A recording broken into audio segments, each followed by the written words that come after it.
అందరికీ నమస్తే అండి. ఎన్నికల కోడ్ వచ్చింది కాబట్టి మన రాష్ట్రంలోనే కాదు దేశవ్యాప్తంగా కూడా అధికారుల పనితీరు, అధికారుల వ్యవహార శైలి, వాళ్ళ ధోరణి మొత్తం అంతా కూడా ఈసీ నిఘాలో ఉంటారు. ఖచ్చితంగా కేంద్ర ఎన్నికల సంఘం నిఘాలోనే దేశవ్యాప్తంగా బ్యూరోక్రసీ అధికారులతో సహా రకరకాల అధికారులు ఉంటారు. సో వాళ్ళ మీద వచ్చే ప్రతి ఫిర్యాదుని కూడా ఈసీ సీరియస్గా తీసుకుంటుంది, ఎంక్వైరీ చేస్తుంది. అయితే దీనిలో కొన్ని పొలిటికల్ అబ్లిగేషన్లు ఉంటాయి. ఒక అధికార పార్టీ, కేంద్రంలో ఉన్న అధికార పార్టీ, రాష్ట్రంలో ఉన్న అధికార పార్టీ భాయి భాయి అనుకుంటే పెద్దగా ఉండకపోవచ్చు, కదలికలు ఉండకపోవచ్చు. కానీ మార్చాలి అనుకుంటే మార్చేస్తారు.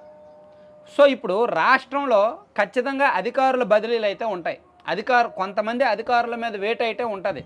వాళ్ళు ఎంతమంది మీద ఉంటుంది అనేది అయితే ఇప్పుడు చెప్పలేం. ఇప్పటికిప్పుడైతే మాత్రం కేంద్రానికి వెళ్ళిన రిపోర్టు ప్రకారం, కేంద్ర ఎన్నికల సంఘానికి వెళ్ళిన రిపోర్టు ప్రకారం 3 ఎస్పీలు మొన్న ప్రజాగలం సభలో కొన్ని ఇబ్బందులు ఎదురయ్యాయి, కొన్ని అవాంతరాలు ఎదురయ్యాయి. ఆ అవాంతరాలు కలగడానికి, ఎదురవ్వడానికి కారణం పోలీసులు భద్రతా వైఫల్యం.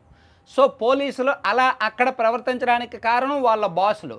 సో వాళ్ళ బాసులు ఎవరు అనేది ఆల్రెడీ కేంద్ర నిఘా విభాగం గుర్తించింది. కేంద్ర ఎన్నికల సంఘానికి ఒక రిపోర్ట్ ఇచ్చింది. ఆ రిపోర్ట్ మేరకు ఎనీ టైం ఈసీ చర్యలు తీసుకుంటుంది 3 ఎస్పీల మీద. అయితే ఆ 3 ఎస్పీల మీద చర్యలతో ఇంక పని అయిపోద్దా, ఇంకా రాష్ట్రంలో ఇంకెవరి మీద వేటు పడదా అనే డౌట్ రావచ్చు, ఉంది. ఇంకా పెద్ద పెద్ద స్థాయి, రాష్ట్ర స్థాయిలో ఉన్న పోలీసు శాఖలో ఉన్న చాలామంది అధికారుల మీద ఫిర్యాదులు ఉన్నాయి. ఇప్పుడు డీజీ గారు ఉన్నారు, డీజీపీ గారు, ఆయన మీద కూడా టీడీపీ ఫిర్యాదులు చేస్తోంది, పదే పదే ఫిర్యాదులు చేస్తున్నారు. అలాగే నిఘా విభాగం ఇంటెలిజెన్స్ డీజీ గారు ఉన్నారు, సీతారామాంజనేయులు గారు, ఆయన మీద కూడా టీడీపీ కన్నేసి ఉంచింది, ఫిర్యాదులు చేస్తున్నారు. అలాగే కొల్లి రఘురామరెడ్డి గారు విజిలెన్స్ డీజీ, ఆయన మీద కూడా ఫిర్యాదులు వెళ్తున్నాయి. వాళ్ళతో పాటు ఇంకొంతమంది అధికారులు ఉన్నారు.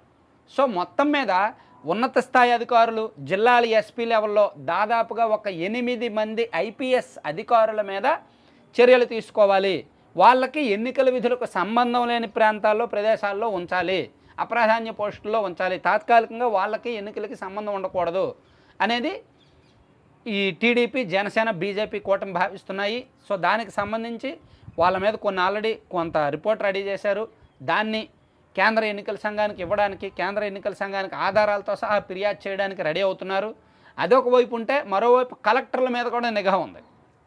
కొంతమంది కలెక్టర్లు కూడా పూర్తిగా ఏకపక్షంగా పనిచేస్తున్నారు. వైఎస్ఆర్ కాంగ్రెస్ పార్టీ ఏం చెప్తే చేస్తున్నారు. ఎందుకంటే ఎన్నికలంటే పోలీసులు ఎంత ఇంపార్టెంటో కలెక్టర్లు కూడా అంతే ఇంపార్టెంట్. సో రెవెన్యూ విభాగాన్ని, మండల పరిషత్ అధికారుల్ని, క్షేత్రస్థాయిలో యంత్రాంగాన్ని, ఎన్నికల యంత్రాంగాన్ని మొత్తాన్ని నడిపించాల్సింది కలెక్టర్లే. వాళ్ళే బాసులు. ఒక పార్లమెంట్ లిమిట్స్లో మొత్తం అన్నిటికీ వాళ్ళే బాసులు. ఒక పార్లమెంటు స్థానానికి వాళ్ళే ఆర్ఓలుగా, ఎలక్షన్ ఆఫీసర్గా ఉంటారు. సో ఎస్పీలు, పోలీసులేమో శాంతి భద్రతలు కంట్రోల్ చేయాలి. సమస్యాత్మక, అతి సమస్యాత్మక గ్రామాలు గుర్తించడం, అక్కడే రిగ్గింగ్లో అటువంటి ఏం లేకుండా చూడడం, ఇవన్నీ ఉండాలి. సో ఈ 2 విభాగాలు చాలా కీలకం. ఐఏఎస్లు, ఐపీఎస్లు చాలా కీలకం ఎలక్షన్ టైంలో. సో వీళ్ళు సవ్యంగా పని చేయకపోతే, వీళ్ళు కనుక ఏకపక్షంగా ఒకవైపు పనిచేస్తే ఖచ్చితంగా రిజల్ట్ తారుమారవుద్ది, ఖచ్చితంగా రాజకీయం మారిపోద్ది. అది కరెక్ట్ కాదు. సో అందుకే కొంతమందిని లిస్ట్ అవుట్ చేశారు ఆల్రెడీ. ఏ కలెక్టర్లు ఏకపక్షంగా ఉన్నారు, వైసీపీకి అనుకూలంగా ఉన్నారు, వైసీపీ అధికారంలోకి వచ్చిన తర్వాత వాళ్ళ బదిలీలు కానీ, వాళ్ళ పనితీరు కానీ ఏ విధంగా ఉన్నదని లిస్ట్ అవుట్ చేసి ఇప్పుడు వీళ్ళ మీద కూడా కంప్లైంట్ రెడీ చేశారు. యాక్చువల్లీ ఇదంతా కూడా ఈసీ అబ్జర్వేషన్లో ఉంది. ఈసీ ఎనీ టైం చర్యలు తీసుకుంటుంది. మీకు గుర్తుండే ఉంటే 2019 ఎన్నికలకు ముందు ఏం జరిగింది? ఎస్పీలను మార్చారు. ఉన్న పలంగా 4 జిల్లాల ఎస్పీలను మార్చారు. ఇంటెలిజెన్స్ డీజీగా ఉన్న ఏబి వెంకటేశ్వరరావు గారిని మార్చారు, డీజీపీని మార్చారు, చాలామందిని మార్చారు కదా. సో సేమ్ సీన్ ఇప్పుడు అది జరగవచ్చు. ఎందుకంటే టీడీపీ, జనసేన ఒకవేళ బీజేపీతో పొత్తులో లేకపోతే ఇవి జరుగుతాయా లేదనే డౌట్.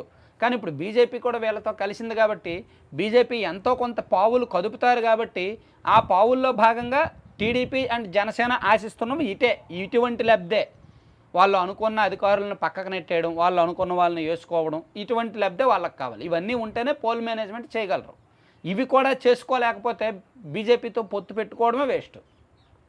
సో అందుకే టీడీపీ, జనసేన దీని మీద దృష్టి పెట్టారు. మేబీ ఒక వారం 10 రోజుల్లో దీనికి సంబంధించి కొంచెం సీరియస్ పావులు కదిలే అవకాశం ఉంది. అయితే ఏంటంటే కంగారు లేనిది, ఇంకా మనకు ఫస్ట్ ఫేజ్లో కాదు కదా ఎలక్షను, 4th ఫేజ్ కదా. ఇంకా రాష్ట్రంలో పూర్తి స్థాయి వేడి మొదలవ్వాల. ఎన్నికల వేడి పూర్తిగా మొదలైతే అప్పుడు దీనికి సంబంధించి బదిలీలు వేట్లు ఎక్కువ నిర్ణయాలు వస్తాయి. సో ఇప్పుడిప్పుడే మొదలవుతుంది కాబట్టి ఒక వారం 10 రోజుల్లో అన్నీ సర్దుకుంటాయి, అన్నీ అందుకుంటాయి, ఇవన్నీ కూడా జరుగుతాయి అన్నమాట.